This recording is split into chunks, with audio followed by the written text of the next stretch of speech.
Here comes the money. Here we go. Money talk. Here comes the money. Oh, YouTube! Don't you dare be sour! Clap for your world famous wrestling podcast and feel the power! It's AQ, yes it is!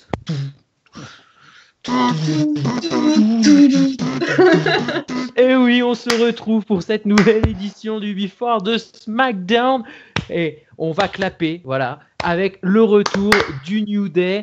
Je suis le prof de la team SmackDown. Vous voyez, mes comparses me suivent pour clapper pour le New Day. On va se retrouver, là encore, comme chaque mardi, pour un débrief du SmackDown de la semaine dernière. Aujourd'hui, comme vous l'avez compris, on va parler New Day qui revient donc à SmackDown Live. On va parler du main event de la semaine dernière, notamment AJ Styles, Dolph Ziggler, le Money in the Bank féminin en approche et la confrontation annoncée pour ce soir entre Shinsuke Nakamura et Kevin Owens. Mais tout d'abord, puisque cette émission de la positivity ne peut se faire toute seule, je suis ravi donc d'accueillir, comme chaque semaine, Maëlig. Maëlig, bonjour, bonsoir. Bonjour Julien, bonjour à tous les auditeurs. Comment ça va ? Eh ben, ça va très bien et on va voir si tu es très positive aujourd'hui. Et je vais également accueillir, bien entendu, notre roi du fantasy booking qui a encore brillé cette semaine, notre cher Dolovan. Salut Dolovan. Je l'avais dit. Voilà. Ça sera ma le phrase mec, maintenant. il s'affirme. C'est vrai, tu l'avais dit. Voilà. Et on va vous allez voir ce qu'il a dit. Il l'a bien dit. Voilà. Il l'a bien dit, oui. On va commencer donc avec nos chers amis du New Day qui ont fait leur comeback la semaine dernière. Ils ont fait donc leur retour sur les écrans de la WWE dans le roster de SmackDown Live qui leur a été affecté lors du Superstar Shake-Up. C'est un retour qui change forcément la donne de la division par équipe puisque la rivalité principale opposait les champions Jimmy et Jey Uso à nos chers amis Breezango. Alors, qu'est-ce que vous pensez du retour du New Day à la WWE? On vous rappelle, ils étaient en absence, notamment en lien avec la blessure de Kofi Kingston. Alors, ça vous a fait quoi de voir nos amis à la licorne qui reviennent sur le devant de la scène? Donovan. Voilà. Une érection. Ok, c'est tout pour lui. Non, mais c'est vrai que ça fait tellement plaisir de les voir. Enfin, moi, j'adore le New Day, j'ai jamais eu de soucis avec eux. Les trois me font extrêmement plaisir, catchesquement parlant. Donc voilà, et surtout, voilà, vous le voyez sur l'image, rien que Biggie qui tire la langue et avec son air un peu con, moi je kiffe, voilà. Mylig, est-ce que tu as du même avis? Totalement subjectif. Voilà, est-ce que la langue de Biggie t'a fait kiffer? Ouais, alors pour le coup, déjà, moi, je vais le faire sans me baver dessus. Ça va changer un petit peu. Mais non, je suis évidemment très heureuse, d'autant plus que c'est la première fois, en effet, qu'on les voit arriver à SmackDown et non pas à Raw. Donc, c'est un retour et une arrivée en même temps. C'est assez cool de les avoir de ce côté-là du show. Et forcément, c'est prometteur aussi pour la suite. On était les premiers à se plaindre de ne pas avoir forcément beaucoup de matière en termes de feud par équipe. Et donc là, forcément, d'avoir une équipe en plus, ça va redistribuer un petit peu les cartes. C'est important. Tout à fait. Alors justement, en parlant de redistribuer les cartes, ce qui est apparu très rapidement, c'est que finalement, le New Day, ils ne sont pas venus pour rien. Ils sont venus directement pour challenger donc, nos champions Kaira, l'équipe des Usos. Alors, ils se sont donc placés comme challenger numéro 1 pour le pay-per-view, donc Money in the Bank. Est-ce qu'ils méritent cette place en tant que, comme l'a annoncé d'ailleurs Biggie lors de son introduction, que j'ai odieusement plagié, ils sont les plus longs, ils ont le plus long règne de champion par équipe. Est-ce que c'est un argument suffisant pour être challenger numéro 1? Maëlik, je te laisse continuer. C'est un argument suffisant. Oui et non. Après, tu peux toujours te dire qu'il aurait peut-être fallu qu'il y ait quelque chose de fait au préalable, genre qu'ils se retrouvent peut-être à battre d'abord les Collins, Breezango avant de pouvoir accéder aux Usos. Après, bon, ils sont quand même legit, quoi. C'est vrai que leur palmarès parle pour eux et ça permet de se tirer de ce genre de schéma-là. Donc, sur le papier, oui, ils peuvent. Après, moi, ça m'embête un petit peu en termes de construction. J'aurais bien aimé que ça prenne un petit peu plus de temps et que du coup, ça laisse un petit peu plus de temps à Breezango aussi. Oui, je vais Est-ce que enchaîner. Donovan, Oui, excuse-moi, voilà. j'ai écouté My League attentivement. Euh, non, mais enfin, moi je l'avais dit jeudi en fait dans ton catch. Enfin, pour moi, c'est juste obligé qu'il soit challenger numéro un. Parce que Breezango, bon, on est d'accord, c'est cool. Mais bon, ils ont eu deux trois chances, ils n'ont pas su le concrétiser derrière. Et il fallait de nouveaux challengers. Et derrière, tu n'as aucune équipe de crédible. Mais vraiment aucune. C'est pas l'Ascension ou les Colons qui vont titiller Breezango. Et c'est pas les American Alpha qui sont pour l'instant mis de côté. Et on en parlera sûrement dans quelques semaines, peut-être avec un retour. Mais c'est juste hyper obvious. Et c'est juste. Enfin, ils ont juste pas le choix, quoi. Si je peux me Sinon, permettre tu juste fais de quoi comme rebondir. match en fait? Enfin, Rapidement, je pense à ça, mais tu vois, j'écoutais les copains du Before de Raw, qui avaient oublié, par exemple, que du côté de Raw, il y avait Slater et Rhino. Tu vois, c'est là que tu te rends compte que ça fait mal, en fait, de les avoir vu partir, parce que ça faisait au moins une équipe, et tu pouvais construire des rivalités mineures, en fait. À côté, ça pouvait donner du contenu. Là, ils sont même pas exploités à Raw. Les gars ont carrément oublié qu'ils étaient dans le roster.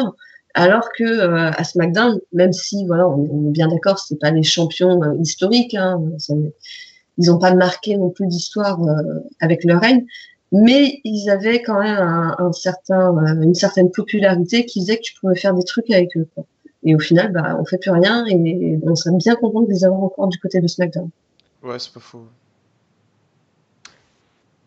Oh, Alors, c'est ce before de la déprime, c'est incroyable. Ouais, je vous C'est sens. clair. Waouh. Je vous sens assez triste. Je vous sens assez triste vis-à-vis de tout ça. mais Mais sinon, ça, non. voilà, c'est un petit peu ça. Sinon, c'est Voilà, bien SmackDown, les exactement. gens. Mais Hein, regardez. il y a tout un système de roulement, hein, de toute façon, avec les équipes, forcément. Oui. Donc là, en l'occurrence, c'est le rôle maintenant du New Day, hein, c'est la place du New Day. Mais je voudrais quand même poser une très rapide question sur la position de Breezango, qui nous ont fourni un Fashion Files un petit peu particulier la semaine dernière, hein, j'aurais presque dit so gay à un moment donné, hein. J'ai cru qu'il allait y avoir un bisou entre les deux, mais ils sont partis vers les Colons. Donc est-ce que c'est terminé pour Breezango, pour le titre? Bah, pour moi, Votre oui, avis? pour l'instant. Après, le souci, c'est que si tu as le New Day champion en face, bah, tu peux pas faire face contre face. Et en même temps, je vois très très mal une New Day ne pas avoir le titre. Mais en même temps, on avait parlé d'un heel turn. Voilà, je sais pas. Très franchement, je sais pas. Je me dis que pour l'instant, c'est pas possible. À part un. Après, tu peux te. Enfin, le Breezango contre les Colons, va falloir le caler, je pense, et surtout à Money in the Bank, parce qu'on va manquer de matchs, vu qu'il y a deux matchs un peu, pas fourre-tout, mais qui vont demander beaucoup de superstars.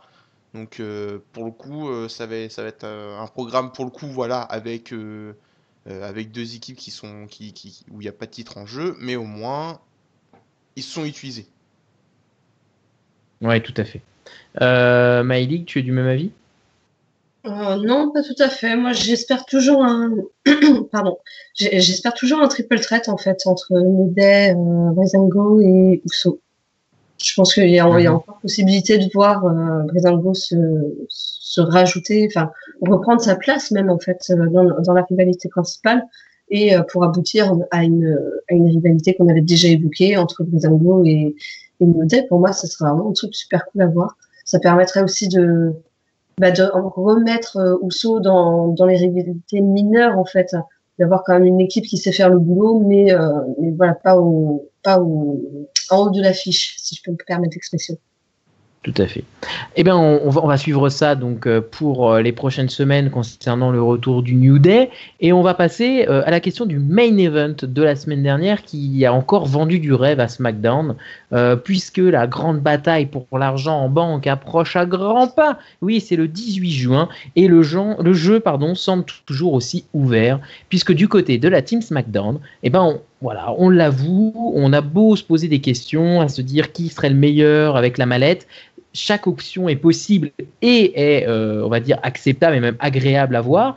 Et ça s'est concrétisé dans les matchs de la semaine dernière, puisque Nakamura et Zayn sont venus à bout de Corbin et de Owens, tandis que Ziggler, à la surprise générale, je pense, a vaincu en 1 contre 1 et de manière totalement fair and square AJ Styles.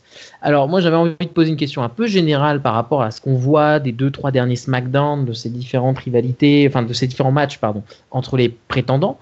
Qui selon vous dispose pour l'instant du meilleur rapport de force entre les participants? Qui selon vous s'en sort le mieux? Nakamura. Alors Donovan Nakamura, pourquoi? Il vient d'arriver, il domine tout le monde, il fait le pin, il a fait le pin dans le tag, je sais plus, dans le tag de la semaine dernière. Oui. Voilà, et il a fait Sur le Kevin pin, Owens. et il a fait le pin encore la semaine d'avant. Oui, 2 fois. Voilà. Donc bah oui, Nakamura est très clairement au-dessus de tout le monde, il est très clairement au-dessus du lot. Mais tu peux pas avec l'expérience qu'on a et de ce qu'on a déjà vu sur les matchs Money in the Bank, le favori ne gagne jamais. Mais juste jamais. Donc finalement, qui dispose du moins bon rapport de force selon toi et qui pourrait être un favori? Bah Corbin. Corbin, d'accord. Maëlig, est-ce que tu es du même avis?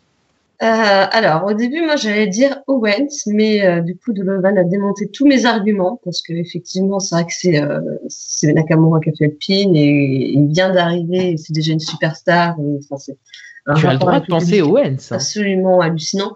Ouais, non, c'est vrai que comme ça, de prime abord, j'aurais plus dit Owens, mais des arguments de Donovan m'ont fait changer d'avis à la dernière minute.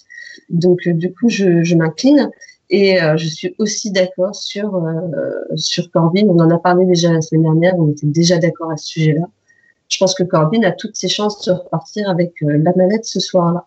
Donc après, à voir ce que ça va donner.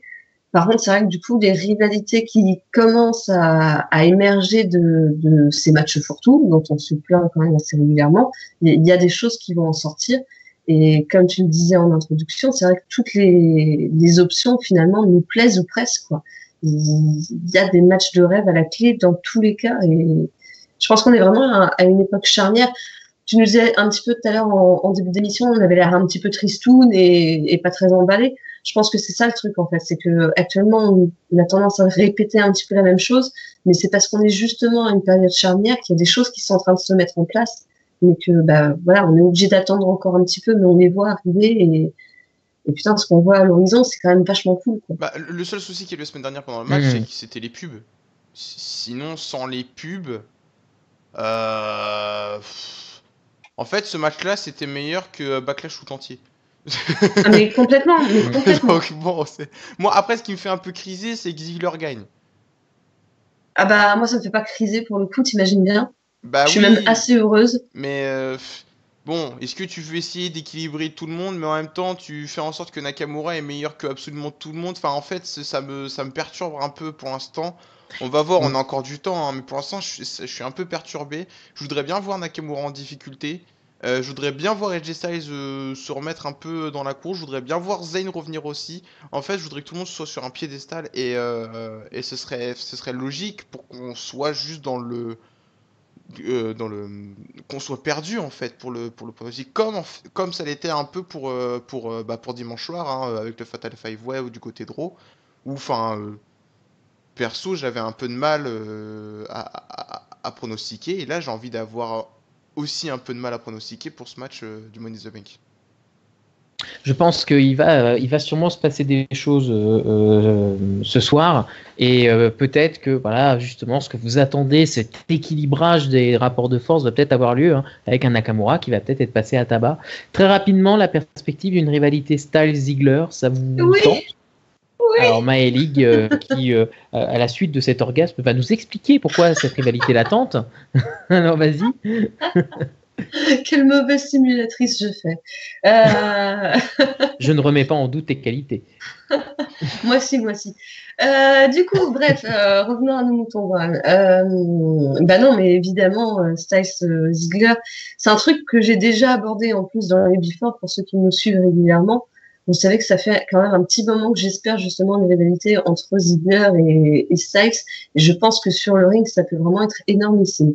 Donc oui, de voir un match en effet entre les deux, c'est déjà génial. De voir qu'en plus Ziggler fait le pin, hallucinant. Enfin, Et de manière totalement, voilà, mais ouais, totalement voilà, legit, même dans hein. mes rêves les plus fous, ça ne serait pas arrivé, quoi. Donc non, c'est magnifique. Moi, je vois ça.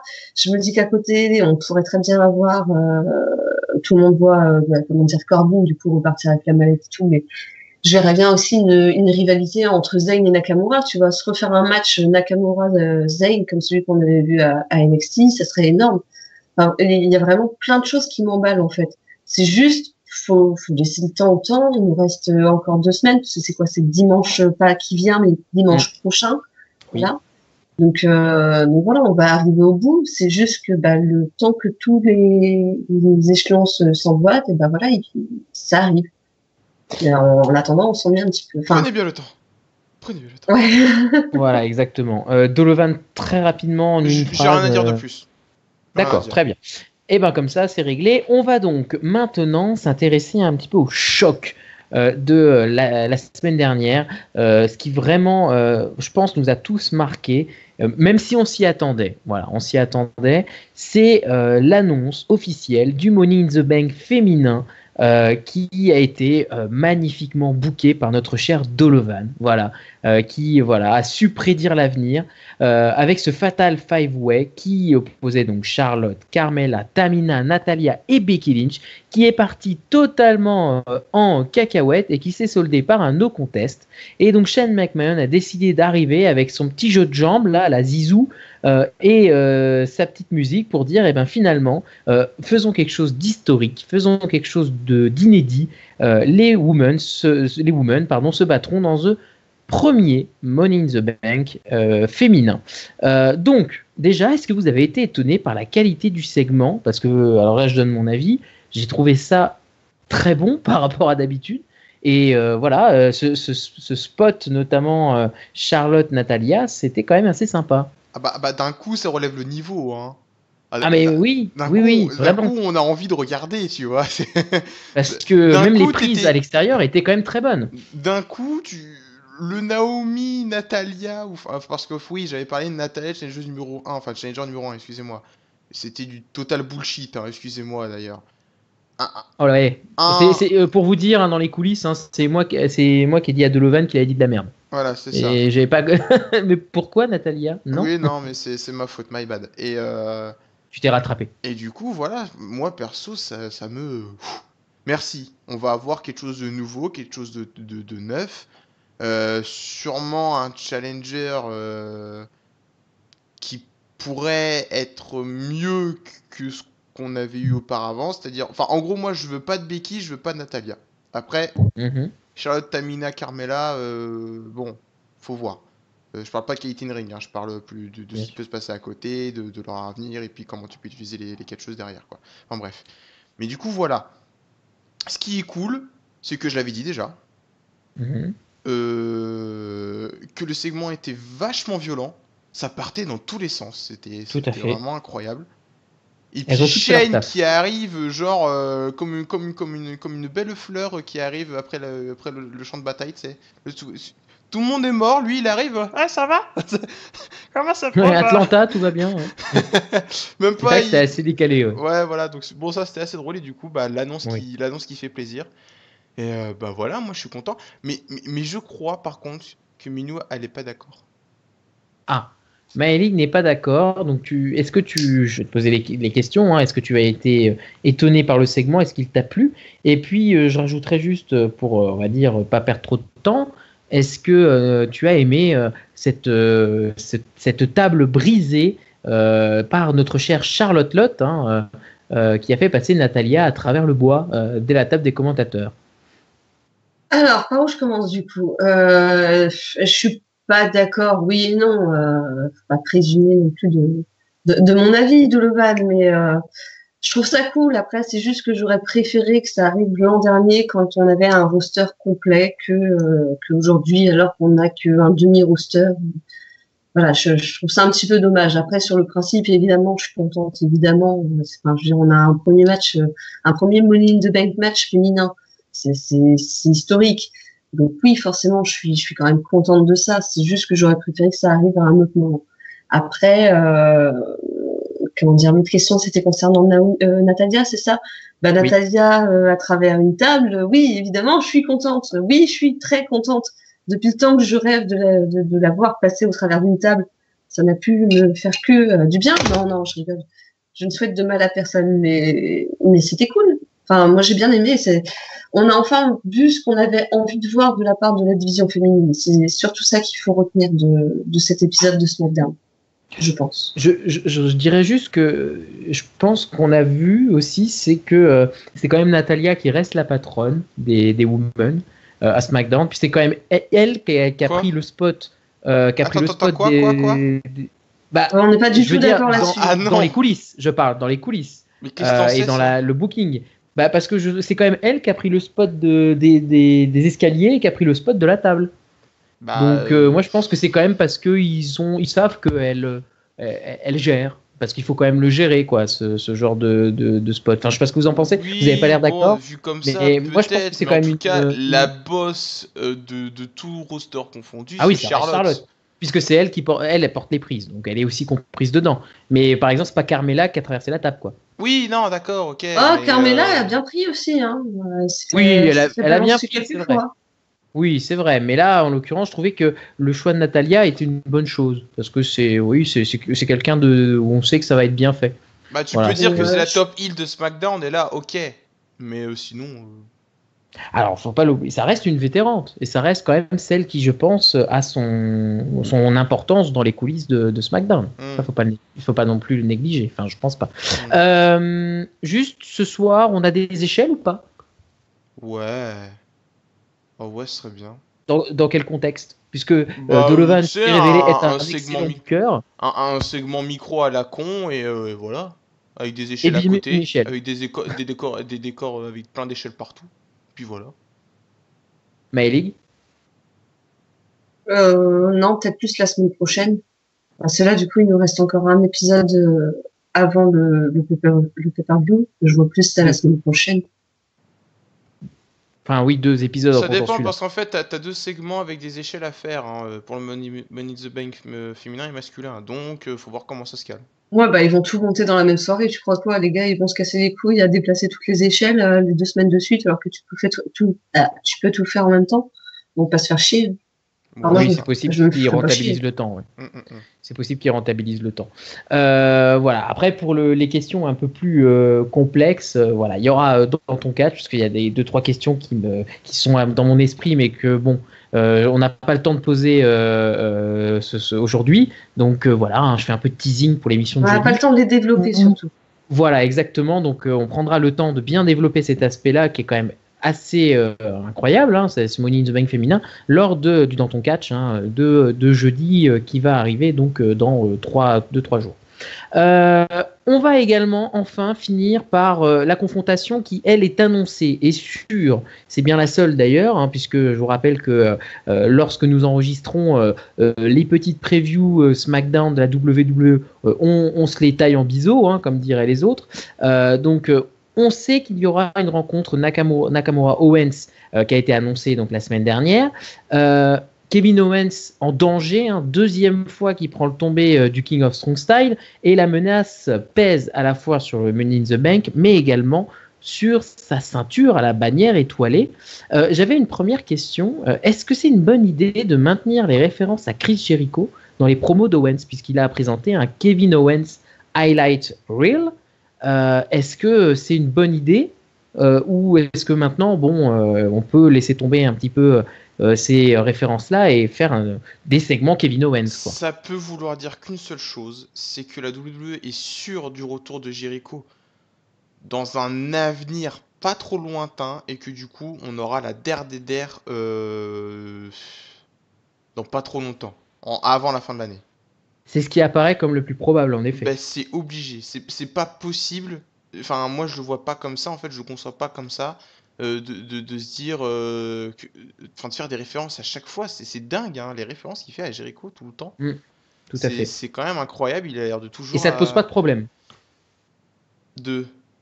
Bah, ces références-là. Bah, s'il y a un intérêt derrière, c'est-à-dire le dernier match entre les deux avant la fin de l'année, non, justement. Parce que du coup, Mhm. Jericho aura une raison de se venger, surtout qu'en plus, il est parti de SmackDown Live complètement tabassé par Owens. Donc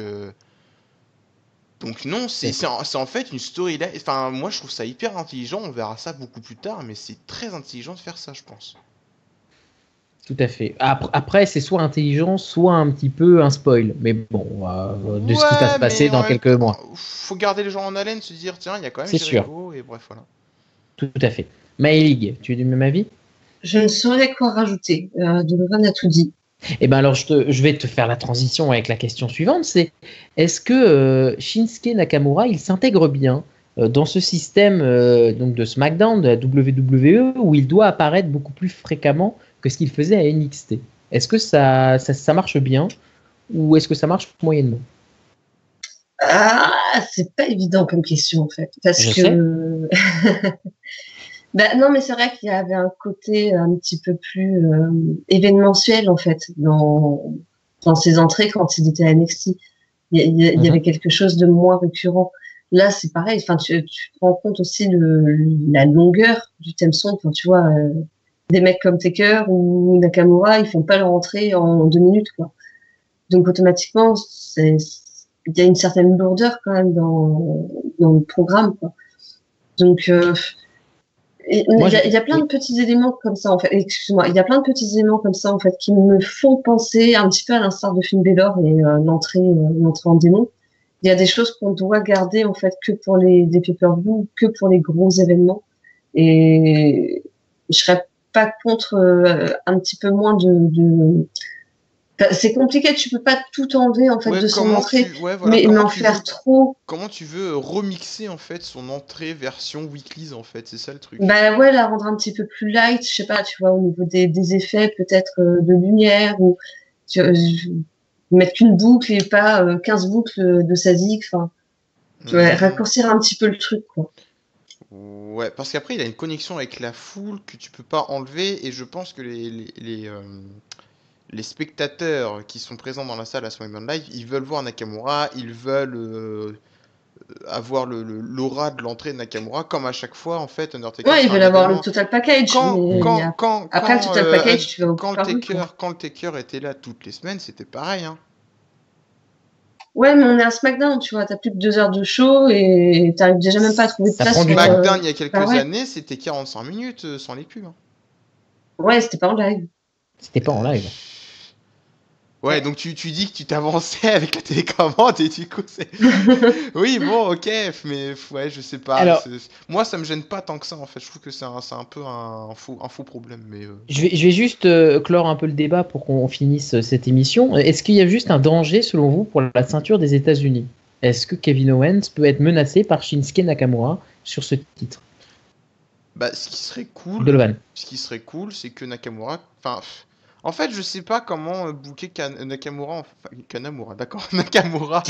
Ah, d'accord. Pourquoi pas? Qui est Kanamura? Je sais pas. Je sais pas comment... En fait, je sais vraiment pas comment booker Nakamura à partir de maintenant, parce que...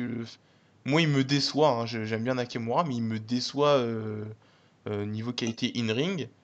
Donc, par conséquent, je ne saurais pas quoi en faire pour l'instant. J'attendrai de voir le Money in the Bank, comment ça se passe. Et voilà. Après, en fait, le truc, c'est est-ce que tu veux le faire gagner direct un championnat majeur? Et du coup, bon, en même temps, les gens critiqueront pas trop parce que tu vois, c'est un gars de l'indie, il est japonais, et du coup, il était champion à la LGPW et tout, donc ça va, c'est bon, Oui. t'inquiète, ça Ouais, passe. puis il a une vieille tête de Yakuza bourré, il va te péter la gueule si tu fais quoi que ce soit, donc... Voilà. Ou alors, est-ce que Ouais. tu te dis, est-ce que ce serait bien que le mec, bon, même s'il est vieux, qu'il ait quand même un beau palmarès à la WWE et qui, du coup, soit le premier japonais à devenir champion des États-Unis et soit le premier japonais à avoir beaucoup de titres à la WWE. Ça, faut le voir. Peut-être. Faut voir Faut ça comme voir. ça. Parce que ça, on l'oublie, hein, mais un Il y a un japonais, marché. un Jap qui s'en sort aussi bien, c'est la première fois. Tout à à la fait. WWE/WWF. Et sans dire trop de bêtises, je pense. Hein. Je pense que c'est ça. Très, très rapidement, Maëlik, ton avis sur cette ceinture des États-Unis en une phrase, est-ce qu'il y a un réel danger Euh, pour le champion? Oui et non. Enfin, après, moi, j'aimerais pas qu'il gagne tout de suite, en fait. Pour tout te dire assez rapidement, ce que j'aurais aimé voir en termes de rivalité, ça aurait été d'avoir Corbin contre Owens, Styles contre Ziggler et du coup Zayn contre Nakamura. Et ça m'aurait fait kiffer. Voilà. Mhm. Et ben voilà, et ben peut-être que c'est ce qui sera booké ce soir lors de l'épisode de SmackDown Live. En tout cas, on vous remercie de nous avoir suivis. N'oubliez pas de mettre un pouce bleu si la vidéo vous a plu, à vous abonner également si ce n'est pas déjà fait et à partager la vidéo sur les réseaux sociaux. On vous dit à jeudi soir pour l'émission Dans ton catch, dès 20h, donc en direct sur la chaîne YouTube de Catch au quotidien. Et vous retrouverez bien entendu les Before Raw et SmackDown lundi et mardi prochain. On vous fait des bisous positifs, à l'image de notre émission de la positivité, comme il l'appellerait. Et puis on se retrouve jeudi pour Dans ton catch. Des bisous tout le monde. Salut! Des bisous!